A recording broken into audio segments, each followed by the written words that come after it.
Hello again, everyone. It's Jessie from the Annapolis Valley Chamber of Commerce, and today I've got Ashley, the Active Living Coordinator from the County of Kings, here to give us an update on what's going on with recreation and some tips on how to stay active.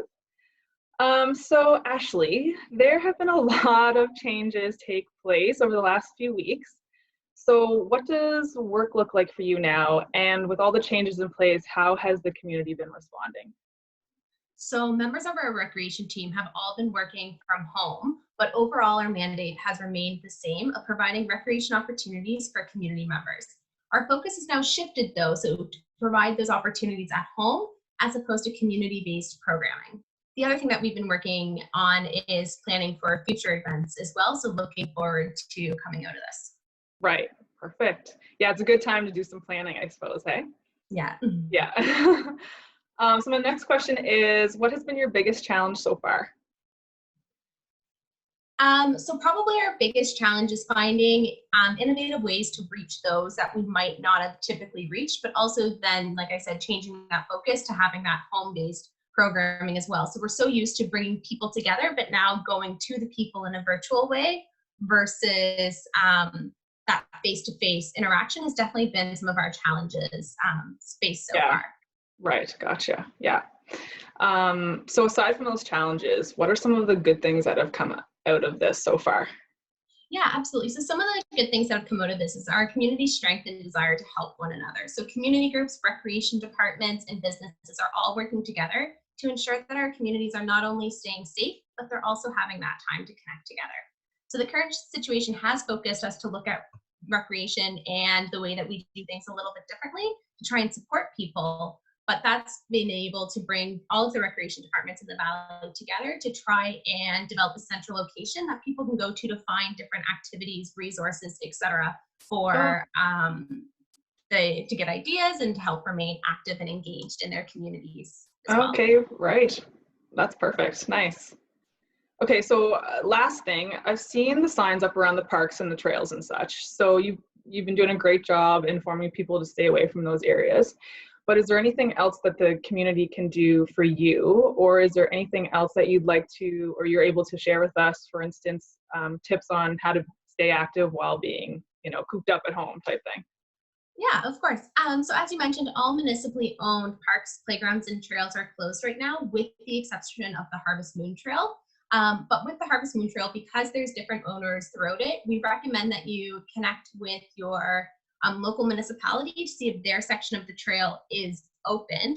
However, the general rule of thumb that we're using is that you should stay in your neighborhood. So if you have to drive to the to get access to the Harvest Moon Trail, then it's probably not a great idea to be going on the trail as well. Okay. But beyond that, we've been hosting a lot of community, kind of saying community challenges, but really there are ideas that we've brought together that people can do at home in order to stay active, in order to do things that kind of reduces some screen time as well. Or if there is screen Right. time, how is there also the activity associated with it? So one of the things that we've been doing, and this one's been geared more at families and children, is a play at home series. So we've been posting 8:30 every morning, an activity of the day for families to try.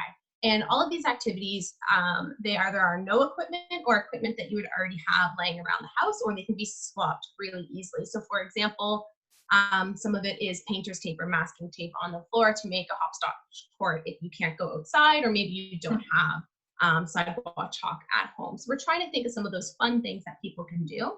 With that, we're encouraging people to take a picture of them participating in the activity and send it to us, and then we'll enter them in a draw to win a prize. The Oh, other one, nice.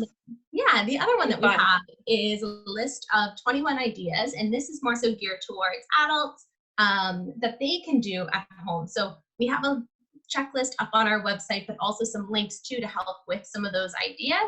And again, if they return the checklist to us, they'll be entered to win a prize too. So some of the items are either self-care, which we know is so important during a time like this, could be physical activity related, some craft related, whether it's do it yourself, something like that. So it's all things that people can do based on what they have available and what they like doing as well. And Nice. our final one is a Spring into Activity Challenge, which is more physical activity based, but essentially it's a challenge that lasts over 10 days, and people can decide if they want to go back-to-back days, or if they want to kind of do a day, take a break, do a day. So it's 10 days, and it's kind of, they build on each other. So the first one would be drink a liter of water. The next day is drink a liter of water and do this. The third day would be what you did on day 2 plus the day 3. So the challenge continues to build. And again, that kind of varies between whether it's core strength, whether it's some other resistance type training at home, or if it's a dance party in your kitchen. So having fun with it as well. Our big thing is that we just want to show people that, you know, incorporating activity into your daily routine, it doesn't have to be challenging, and it doesn't have to mean a complete overhaul of your daily routine. There's small little bursts of movement that you can get in there that will have great results for you at the end and your family. Right. The last thing that I wanted to touch about was that the Kings County Senior Safety Society has launched a new Seniors Connection line to help people with deliveries for food, medications, or other essential items as well. So within there could be at-home recreation ideas too, even just a phone call to check in to say, hey, how you doing, to keep people updated as well, because we know not everybody has access to the internet.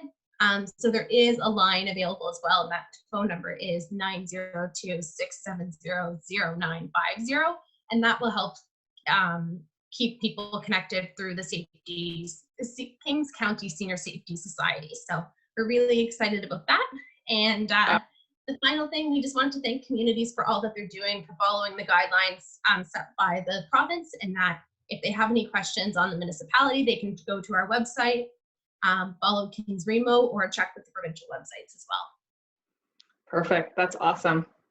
That's great. Yeah, you obviously have a lot of ideas there to keep people busy, keep their, you know, bodies moving and their minds off things. So that's awesome. That's really great to know. Yeah. That's We're great. Really well, excited. yeah, that's perfect. Well, thanks so much for talking with us today, Ashley. I hope that you stay well and stay busy and keep smiling. Thanks, Jesse. Have a great weekend. You too. Bye-bye. See ya.